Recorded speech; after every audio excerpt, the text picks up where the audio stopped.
Namo Buddhaya. Nama saya Ricky Wijaya kali dengan NPM 2031167. Kali ini saya menjelaskan meditasi. Sebelum kita memulai meditasi Anapanasati sama Metta Bhavana, alangkah baiknya kita tahu dulu apa tuh meditasi. Meditasi atau biasa kita sebut bhavana adalah pengembangan dan pembersihan batin. Ada juga istilah lain yaitu pemusatan pikiran pada suatu objek. Jadi tergantung kita meditasi dengan objeknya apa. Oke, kita langsung masuk Anapanasati. Anapanasati adalah meditasi yang sadar terhadap masuk keluarnya nafas. Jadi pas meditasi itu kita bernafas. Jadi pas kita bernafas itu kita sadar nafas kita keluar masuknya itu. Tuh, ada 4 tahap pengembangan untuk kesadaran terhadap nafas. Yang pertama, saat menarik nafas panjang, ia mengetahui saya menarik nafas panjang, atau saat menghembuskan nafas panjang, ia mengetahui saya menghembuskan nafas panjang. Nah, jadi di sini saat kita menarik nafas panjang, kita tuh sadar. Dan saat kita menghembuskan nafas yang panjang, itu kita juga harus sadar. Ada juga teknik menarik nafas pendek.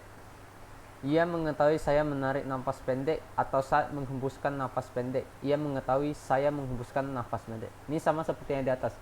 Pada saat kita meditasi dengan nafas yang pendek, saat kita tarik nafas, kita sadar, kemudian kita hembuskan juga kita sadar. Kemudian ada juga menarik nafas dengan keseluruhan. Saya akan menarik nafas dengan menyadari keseluruhan nafas. Ia melatih dirinya.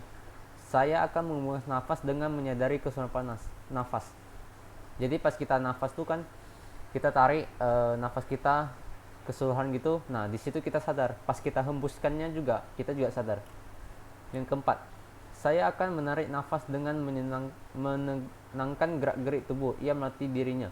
Saya akan menghembuskan nafas dengan menenangkan gerak-gerik tubuh. Pada saat kita menghembuskan nafas, kita tuh bisa menenangkan gerak-gerik tubuh kita. Jadi kita pas meditasi itu nggak gerak-gerak. Oke. Nah, untuk memulai meditasi ini, kita dapat duduk dengan kaki bersila atau baringkan kedua kaki secara merata di lantai. Bagi orang tua, mereka boleh duduk di kursi, miringkan kepala Anda ke bawah sedikit, tegakkan tubuh, kulit, daging, atau otot-otot. Kemudian dirilekskan agar saat meditasi perasaan sakit yang akan muncul saat pada tubuh tidak mudah muncul. Lepaskan semua ketegangan dalam tubuh yang mungkin saja merupakan wujud dari kemelekatan tersembunyinya atau kebencian terhadap diri sendiri, orang lain, atau situasi. Jadi kita nggak boleh saling membenci ya. Oke, lanjut Metta Bhavana. Metta Bhavana adalah meditasi untuk mengembangkan cinta kasih yang universal. Jadi objeknya ini cinta kasih. Kalau di atas kan pernapasan. Kalau ini cinta kasih yang universal. Jadi pas kita meditasi itu yang kita ucapkan dalam hati itu semoga saya bahagia, semoga saya merasakan sukacita, semoga saya tenang dan damai, semoga saya gembira dan baik hati, dan lain sebagainya. Bisa juga kita sebut semoga semua makhluk hidup berbahagia. Nah, kita sebut kata-kata itu berulang-ulang terus. Ini posisi duduknya untuk meditasi Metta Bhavana. Jadi sama seperti yang di atas, duduk bersila, tangannya dilipat gitu, meditasi pemusatan pikiran gitu. Jadi kita harus fokus. Oke, apa saja sih manfaat meditasi itu? Manfaat meditasi itu banyak sekali. Yang pertama, kita menjadi rileks. Kalau bagi orang sibuk, nanti pikiran itu jadi rileks.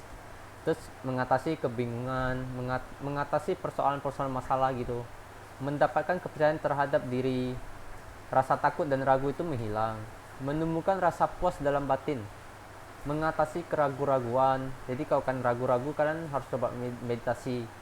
Menghilangkan pikiran yang kacau, menguatkan daya ingat sehingga apabila kalian belajar akan lebih sama dan berguna. Jadi pada saat kalian belajar, kalian merasa kayak oh kalian susah nih mau ingat, nah, bisa coba meditasi. Kemudian memperoleh kebahagiaan kalian sendiri maupun kebahagiaan orang lain, memperoleh kepuasan dan ketenangan batin. Jadi kita akan merasa puas. Terhindar dari iri hati. Nah, ini sangat bahaya nih. Jadi kalau kita sering iri hati, kita harus meditasi.